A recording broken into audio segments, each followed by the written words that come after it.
And we're delighted to welcome into the studio the pianist Lorenzo Meo. Lorenzo, welcome to this gala interview. Thank you. Now, you'll be performing with the New York Chamber Orchestra the D minor first two movements of the D minor concerto by J.S. Bach. And how did you happen to pick this composition to play? Okay, I will play the first and the third movement. First and third. Yes, exactly. And it was just a case because when I talked to Giacomo Franci, he said that okay, I will play as well a Bach concerto, so you can do the same. And I think that could be a good opportunity to play this piece. Yes, because it's the first time I played this piece. So. Oh, I see.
I understand from reading your biography, though, that in addition to performing music of Bach, you're a specialist in contemporary music, and you're a renowned contemporary music interpreter.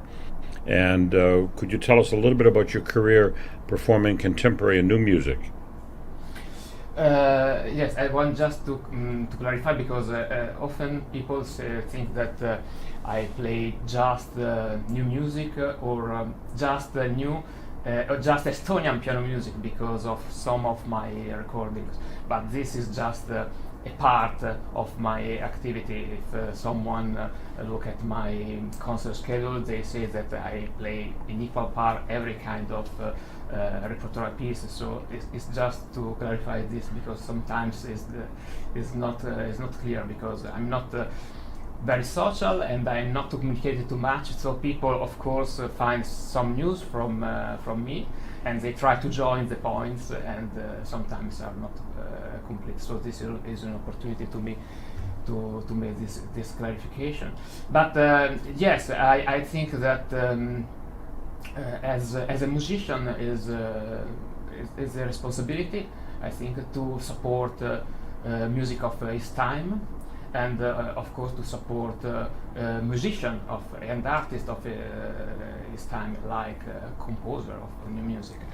I'm a composer as well, but I have to say that I started studying composition just to better understanding what I was playing, and that it's something that concern not only new music but also the music of the past, because more you know about the composition is done, more you can share with the audience. So that drive me in this path that at the beginning was just to know and to have more tools to understand and enter in the world of the composition I was playing. And because of that, I'm trying to put a great effort in supporting new musicians. I'm always available to anyone who wants to contact me and to perform his pieces, or to try to do my best to disseminating about this. And I want to say that we have also another responsibility as artists, because thinking about new music, people that are casual listeners sometimes refer to something like Schoenberg, Webern. They have this kind of stereotype of contemporary music. But I have to say that this is music of the history, because it's the music of 1 century ago. So, and thinking about contemporary music, there are also music that came from the avant-garde time, and in that period composers did a very nice job experimenting and creating stuff that we are still using and we can use to make more arts. But they were not interested in connected with people and with the audience. And in that time, a great distance from the audience was created. So now it's this is something that new composers are inherits. I don't know if this is the right word. And this problem is a problem for the next generation of the composers. This distance from of the audience from the production of new music composer. So we have the responsibility to try to have this distance reduced and try to communicate again with the audience. And because of that, I usually create some kind of format of piano concerto, like one I named piano soundscapes. If someone attend my piano soundscape concert 2 times, probably he never hear the same program, the same pieces, because every time are changing. But the idea is that you can have the opportunity of hear the kaleidoscopic diversity of new music today. That is not only the stereotype of the music of Schoenberg, the music of Webern, Alba Berg, that is beautiful music, but now is of the past. And there's nothing that is referring to the avant-garde, for example. Of course, there is also still research music that is really nice, of course. But there are a lot of new composers that are doing music that is art music, so it should be listened to.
It's very interesting when you said earlier that you studied composition, not so much that you'll become a composer, but so that you can understand the music that you're performing better.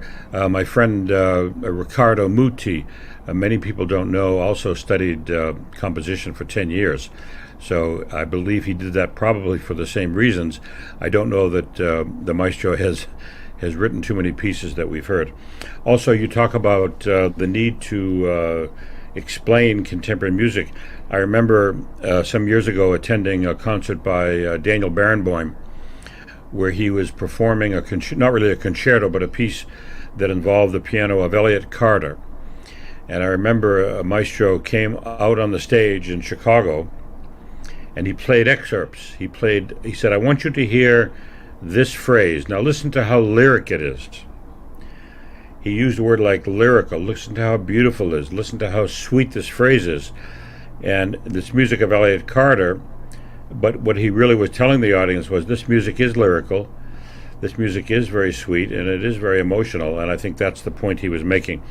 Just one last thing, Lorenzo, in your bio, there's a talk about a composer that you're particularly associated with, and that's Jan, you'll help me with his pronunciation, Jan Rotz, is that how you pronounce his name? The pronunciation should be Retz, with the Jan Retz. A like apple, Retz. Right.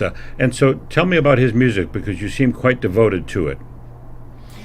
Yes, as I said before, I'm not an integralist of Estonian piano music, of course. I just kept in touch with this composer, and because I also want to explore less known repertoire that in my humble opinion deserve much attention. So I spent a lot of time on this composer that I met just before his death 2 years ago. And he was a composer suggested me by my former piano teacher, Konstantin Bogino, and Konstantin Bogino is the pianist of the Tchaikovsky piano trio, and I started with the strange connection with Retz, because I was really interested in his music that was very similar to some kind of American minimalistic American minimalistic sounding, but it is not at all. Its roots are from the folkloric of the folklore of his nation, his country. So it's very strange that someone in a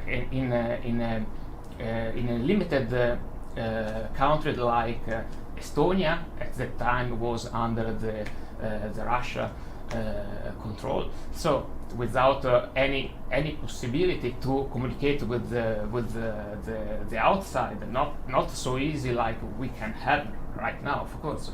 Produce something that was sounding like some kind of minimalistic music, and his style is very differentiating during his life.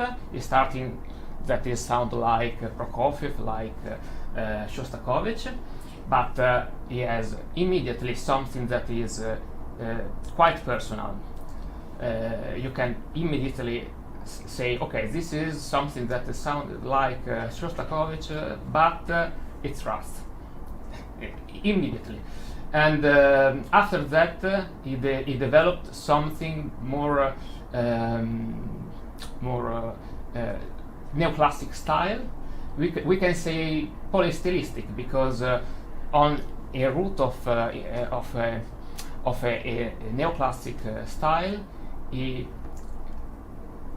used like a graft of pop, rock, and folk rhythm, and also a lot of citation of Mozart, also Renaissance time. So it was really shocking, but interesting. And the thing that is really characteristic of this music is the rhythm. That is like in minimalistic music, something that is always driving forward, like a time base of a sequencer. Okay, so just forward, and there are every 2 bars, every 4 bars, something completely different. So it's like a series of vision fugitives that create like a subliminal message in your mind, but you cannot catch them so fast are sequencing. I'll look forward to researching and listening to his music.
One last question. I noticed that you have been in Kyiv, Ukraine. I'm wondering whether you have performed or listened to the music of the piano music of Valentin Silvestrov. So I never played music from Silvestrov, never. But I have, I think, purchased all his works for piano solo. So Bagatelle and all his piano works. Right. And I really love this kind of music. And I can say meta music. Yeah, that's right. I'm particularly fond of his piece, The Messenger, and also his first 3 piano sonatas. Well, Lorenzo, thank you so much for taking the time to talk with us. I wish you the best of luck in your performance at the gala. And again, thank you very much for coming by the studio. It's wonderful to talk with you. Thank you for your invitation. Thank you.